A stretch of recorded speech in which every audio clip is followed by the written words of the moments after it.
Line managers are responsible for coaching, resources, and performance. The participants are those who actually undergo the processes. The facilitators are human resource management staff, and the providers are specialists in the field. Each of these groups has its own agenda and motivations, which sometimes conflict with the agendas and motivations of others. Chapter 3. What is Human Resource Training Solution? Training and Development. Human Resource Training Solution. It analyzes resources, cost benefits, return on investment, all costs of doing versus not doing, the potential gain by doing in cost and benefits. It also answers how to teach research, validated skills in order to help individuals in order to improve communications, strengthen emotional understanding and expression.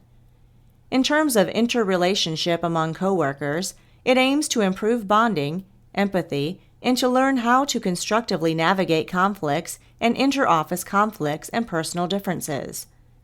If this can be achieved, this can prosper healthy relationships in any organization, which can also result in success of the goals in a company. Cost per participant. In human resource trainings, the cost varies by location, instructor, or trainers hired, and the curriculum. In most typical trainings, the cost ranges from $15 to $25 per person, which includes the training materials. Trainees still consider this as a good investment because this will be very beneficial in strengthening their foundation in their respective jobs and in their lives.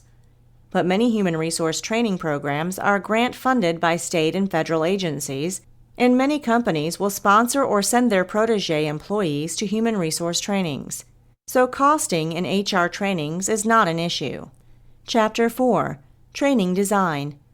The design of the training program can be undertaken only when a clear training objective has been produced. The training objective clears what goal has to be achieved by the end of the training program, like what the trainees are expected to be able to do at the end of their training program. Training objectives assist trainers to design the training program. The trainer. Before starting a training program, a trainer analyzes his technical, interpersonal, judgmental skills in order to deliver quality content to trainers. The trainees. A good training design requires close scrutiny of the trainees and their profiles. Age, experience, needs, and expectations of the trainees are some of the important factors that affect training design.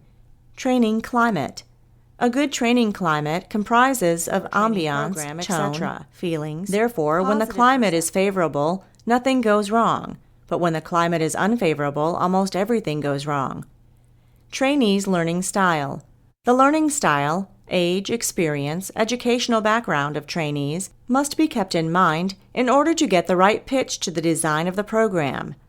Training strategies. Once the training objective has been identified, the trainer translates it into specific training areas and modules. The trainer prepares the priority list of about what must be included, what could be included. Training topics. After formulating a strategy, a trainer needs to choose the most interesting, informative, and stimulating topics to be discussed. Support facilities. It can be segregated into printed and audio-visual. The various requirements in a training program are whiteboards, flip charts, markers, etc. Constraints. The various constraints that lay in the trainer's mind are time, accommodation, facilities, and their availability, furnishings and equipment, budget, design of the training, etc. One of the many reasons why training programs so often fail is because the designer of the training has not understood the differences between cognitive and emotional learning. Very often, training programs on relationships, leadership, supervision, customer service, management, and selling miss their target because they are using techniques more suitable for cognitive learning. When you're buying training for your staff, it is important to take this concept into consideration because cognitive techniques used in emotional training create confused learners. The training design has to accommodate the fact that emotional incompetence often stems from habits learned early in life. These automatic habits are normal parts of living, as experience conditions and shapes the brain. Humans acquire a habitual repertoire of thought, feeling, and action. This habitual repertoire strengthens the neural connections that support it. Connections that are not used become weaker. The stronger the habits, the more likely it is that the underlying neural connections become the brain's default option. This leads to automatic and spontaneous behavior with little or no awareness that there are possible responses.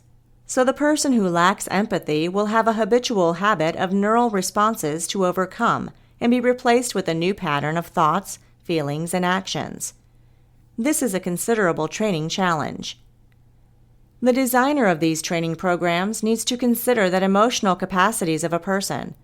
Empathy emanates from a different part of the brain than the cognitive abilities. The implication is that